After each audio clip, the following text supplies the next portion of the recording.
Salam baik buat sahabat channel Kisah Keramat. Semoga menghibur. Yuk, kita mulai kisah ceritanya.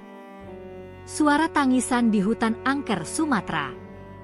Pada suatu malam yang kelam di hutan Sumatera yang terkenal dengan keangkerannya, seorang penjelajah bernama Arif yang tengah melakukan perjalanan untuk meneliti keanekaragaman hayati di daerah tersebut, memutuskan untuk berkemah di pinggir hutan. Ia telah mendengar banyak cerita tentang hutan ini yang terkenal dengan mitos-mitos yang mengerikan dan penuh misteri. Konon, hutan tersebut dihuni oleh roh-roh yang tidak senang diganggu, dan suara tangisan yang terdengar dari kedalamannya adalah pertanda bahwa sesuatu yang buruk akan terjadi. Arif, yang dikenal sebagai orang yang skeptis terhadap cerita-cerita horor, tidak terlalu mempercayai hal tersebut. Hanya mitos, katanya pada dirinya sendiri sambil menyiapkan peralatan kemah. Namun, sesuatu yang tak terduga mulai terjadi pada malam itu. Pagi itu, Arif bertemu dengan seorang pria tua bernama Pak Karto, seorang penduduk desa yang tinggal tak jauh dari pinggir hutan. Pak Karto tampak gelisah ketika Arif menyebutkan niatnya untuk berkemah di hutan tersebut. "Jangan masuk terlalu dalam, Nak," kata Pak Karto dengan suara bergetar. "Hutan itu bukan tempat untuk sembarangan orang. Ada yang menghuni tempat itu, bukan makhluk biasa. Mereka yang berani mengganggu akan merasakan akibatnya." Arif tertawa kecil, menganggap Pak Karto hanya seorang tua yang terlalu percaya pada tahayul. Namun, kata-kata Pak Karto terus menghantuinya sepanjang perjalanan ke dalam hutan. Ketika malam tiba dan Arif sudah terbaring di tenda, ia mulai merasakan keheningan yang luar biasa. Suara alam seperti menghilang, dan hanya ada suara angin yang berdesir perlahan di antara pepohonan raksasa. Tiba-tiba, saat malam semakin larut, Arif mendengar sesuatu. Awalnya hanya suara lembut, seolah-olah seseorang sedang menangis dari kejauhan. Tertarik namun sedikit cemas, ia keluar dari tendanya dan mencoba mencari sumber suara itu. Semakin ia berjalan menuju dalam hutan, suara tangisan itu semakin jelas terdengar. Suara itu bukan tangisan biasa, namun suara yang penuh penderitaan, seolah berasal dari seseorang yang sedang menderita luar biasa. Suara itu seakan memanggilnya, menarik langkah Arif semakin dalam ke hutan. Tanpa sadar, ia sudah jauh dari tempat perkemahannya, berjalan di antara pohon-pohon besar yang tampak seakan mengawasi setiap gerakannya. Tiba-tiba, langkahnya terhenti. Di depan, ada sebuah pohon besar yang akar-akarnya menyebar luas, menciptakan sebuah celah gelap di bawahnya. Suara tangisan itu datang dari sana. Dengan rasa takut yang semakin menyelimuti dirinya, Arif merunduk dan melangkah mendekat. Ketika ia menundukkan kepala untuk melihat ke dalam celah pohon, matanya bertemu dengan sepasang mata yang bercahaya redup. Teriakan kecil hampir keluar dari mulutnya, namun ia menahannya. Dalam kegelapan, tampak sosok wanita muda yang mengenakan pakaian putih kusam, dengan rambut panjang terurai menutupi sebagian wajahnya. Wajahnya tampak hancur, seakan wajah yang pernah terjamah oleh kematian yang menyakitkan. "Sia, Paktu, Long, Asi, Aa." Suara itu kembali terdengar, sangat pelan namun penuh penderitaan. Arif merasa ada sesuatu yang tak beres, sesuatu yang jauh lebih menakutkan daripada yang pernah ia bayangkan. Tiba-tiba, sebuah ingatan muncul dalam benaknya tentang cerita Pak Karto. Dulu, katanya, ada seorang wanita yang tinggal di desa dekat hutan itu. Wanita itu dikenal dengan nama Sari, dan dia adalah seorang perempuan yang sangat cantik. Suatu malam, Sari hilang tanpa jejak, dan tidak ada yang tahu kemana dia pergi. Beberapa waktu kemudian, orang-orang mulai mendengar suara tangisan datang dari dalam hutan. Ada yang bilang bahwa Sari telah menjadi korban sebuah ritual yang gagal, sementara yang lain berpendapat bahwa dia telah menjadi korban dendam roh jahat yang menghuninya. Ketika Arif mencoba untuk mundur, langkahnya terhenti. Kakinya terasa sangat berat, seolah ada sesuatu yang menahan setiap gerakannya. Suara tangisan itu kembali terdengar, semakin keras dan lebih mendalam, membuat Arif hampir kehilangan kendali atas dirinya. Tiba-tiba, wanita itu melangkah keluar dari kegelapan, dan matanya yang hampa menatap Arif dengan tatapan kosong yang mengerikan. "Kenapa kau datang? Mengapa kau mengganggu aku?" Suara itu terdengar semakin jelas, seperti bisikan yang datang dari setiap sudut hutan. Arif merasa tubuhnya dingin, dan nafasnya terengah-engah. Ia mencoba melangkah mundur, namun kakinya terasa tertanam dalam tanah. Tiba-tiba, sosok itu menghilang dalam kabut tebal yang muncul tanpa peringatan. Dalam ketakutannya, Arif lari secepat mungkin, berlari tanpa arah di tengah hutan yang gelap. Suara tangisan itu terus mengikutinya, seakan mengejar langkahnya. Saat ia akhirnya tiba kembali di perkemahan, seluruh tubuhnya gemetar, napasnya terengah-engah, dan keringat dingin membasahi tubuhnya. Suara tangisan itu berhenti, namun rasa takut yang mendalam tetap menghantuinya. Esok harinya, Pak Karto menemui Arif di tepi hutan. "Kau mendengar suara itu, kan?" tanya Pak Karto dengan nada yang serius. "Itulah suara Rosari yang terperangkap dalam hutan ini. Tidak ada yang bisa membantu, kecuali mereka yang berani menghadapi roh tersebut dengan hati yang tulus dan tidak terburu-buru ingin keluar dari hutan." Arif hanya bisa diam, merenung. Pengalamannya malam itu tidak akan pernah ia lupakan. Suara tangisan itu akan terus terngiang di telinganya, sebagai peringatan akan bahaya yang tersembunyi di dalam hutan Sumatera.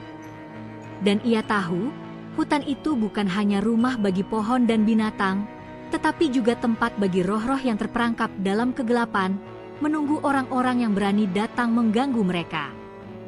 Hari-hari berlalu, dan meskipun Arif kembali ke desa untuk melanjutkan perjalanannya, kejadian yang dialaminya di hutan Sumatera itu terus membayangi pikirannya. Suara tangisan itu seakan tidak pernah benar-benar hilang dari ingatannya. Dalam setiap malam yang sepi, di antara desiran angin, ia terkadang mendengar bisikan halus yang mengingatkan pada suara itu, membangkitkan kembali rasa takut yang belum sepenuhnya reda. Arif mencoba untuk mengabaikan perasaan itu, berpikir bahwa mungkin itu hanya imajinasi yang berlarut-larut akibat kejadian yang begitu mengerikan. Namun, perasaan aneh itu semakin menghantui dirinya, bahkan di tengah keramaian desa. Suatu malam, saat ia tengah duduk di sebuah warung kopi kecil di desa, Pak Karto mendekatinya dengan wajah yang lebih serius dari biasanya. "Kau tidak akan bisa melarikan diri dari suara itu, Nak," kata Pak Karto pelan, seolah berbicara lebih kepada dirinya sendiri daripada kepada Arif. Hutan itu memiliki cara untuk mengikat orang-orang yang sudah mendengar tangisan itu. Tidak peduli kemanapun mereka pergi, mereka akan terus mendengar suara itu, sampai mereka kembali untuk menuntaskan apa yang belum selesai. Arif mengerutkan dahi. "Apa maksudmu? Bukankah saya sudah meninggalkan hutan itu? Kenapa suara itu masih terus mengikutiku?" Pak Karto menghela napas panjang, tatapannya penuh dengan kesedihan dan kelelahan. Itu adalah kutukan dari roh yang terperangkap di hutan. Roh yang tak bisa tenang karena ada sesuatu yang belum selesai. Dan yang lebih berbahaya lagi, jika kau terus mengabaikan tangisan itu, roh tersebut akan mulai mempengaruhi pikiranmu, bahkan sampai mengendalikanmu. Hingga suatu hari, kau akan merasa terdorong untuk kembali ke hutan dan menemui roh itu, dan ketika itu terjadi, tak ada yang bisa menolong. Arif merasa ketegangan di dada semakin meningkat. Apa yang harus saya lakukan untuk menghentikan semua ini? Untuk mengakhiri semua ini? Pak Karto menatapnya dengan penuh makna. "Kau harus kembali ke tempat itu, Nak. Kembali ke pohon tempat kau menemui roh itu. Tapi kali ini, bukan untuk melarikan diri atau hanya berdiam. Kau harus melakukannya dengan hati yang penuh pengertian dan tanpa rasa takut. Hanya dengan begitu kau bisa membebaskan roh itu, dan membebaskan dirimu dari kutukan ini. Arif merasa tubuhnya kaku mendengar kata-kata itu. Bagaimana bisa ia kembali ke tempat itu setelah semua yang terjadi? Namun, di sisi lain, perasaan cemas yang menggerogoti dirinya semakin kuat. Ia merasa seperti ada kekuatan tak terlihat yang menariknya kembali ke hutan itu, seolah tak ada pilihan lain selain menyelesaikan apa yang dimulai. Pada malam itu juga, Arif memutuskan untuk kembali ke hutan, meskipun rasa takut masih menghantuinya. Ia mengambil perbekalan secukupnya dan memulai perjalanan kembali ke dalam hutan angker itu. Setiap langkah yang diambilnya terasa berat, namun semakin dalam ia melangkah, semakin jelas suara tangisan itu terdengar, kali ini lebih keras dan lebih dekat daripada sebelumnya. Hutan itu kini terasa berbeda. Angin yang biasanya berhembus pelan kini berdesir dengan kencang, dan bayangan pohon-pohon besar yang melengkung ke atas tampak seperti tangan-tangan raksasa yang siap mencengkeramnya. Suara tangisan itu semakin memanggil, membisikkan namanya, seperti sebuah mantra yang membuat tubuhnya bergerak tanpa bisa dikendalikan. Ia merasa ada sesuatu yang menguasai dirinya, memaksanya untuk berjalan lebih cepat. Akhirnya, setelah beberapa jam, Arif sampai di tempat yang sama, di bawah pohon besar yang dahulu ia temui sosok wanita itu. Suara tangisan itu semakin keras, dan kali ini, ia tidak hanya terdengar dari satu arah, tetapi dari seluruh penjuru hutan, seakan menggema dari setiap sudut. Arif berdiri di sana, merasakan hatinya berdegup kencang.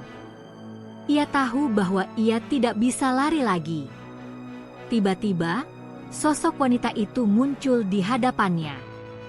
Wajahnya yang hancur masih tampak jelas, mata kosong yang bercahaya tajam menatapnya penuh harapan dan penderitaan. Arif terdiam, tak mampu bergerak, meskipun ia tahu bahwa ia harus berbicara. "Apa yang kau inginkan?" tanya Arif dengan suara gemetar. Wanita itu tidak menjawab, hanya menatapnya dengan mata penuh rasa sakit. Perlahan, sebuah suara lembut terdengar dari bibirnya, seperti sebuah bisikan dari kedalaman hutan. "Bebaskan aku terjebak di sini, aku tidak bisa tenang." Arif merasa perasaan aneh melanda dirinya. Ada keinginan kuat untuk membantu, tetapi di saat yang sama, ketakutan yang mendalam terus merayap ke dalam hatinya. "Bagaimana cara aku membebaskanmu?" tanya Arif, suara hatinya bergetar. Sosok itu mulai bergerak mendekat, dan Arif merasa tubuhnya semakin berat. "Kau harus menyelesaikan apa yang belum selesai.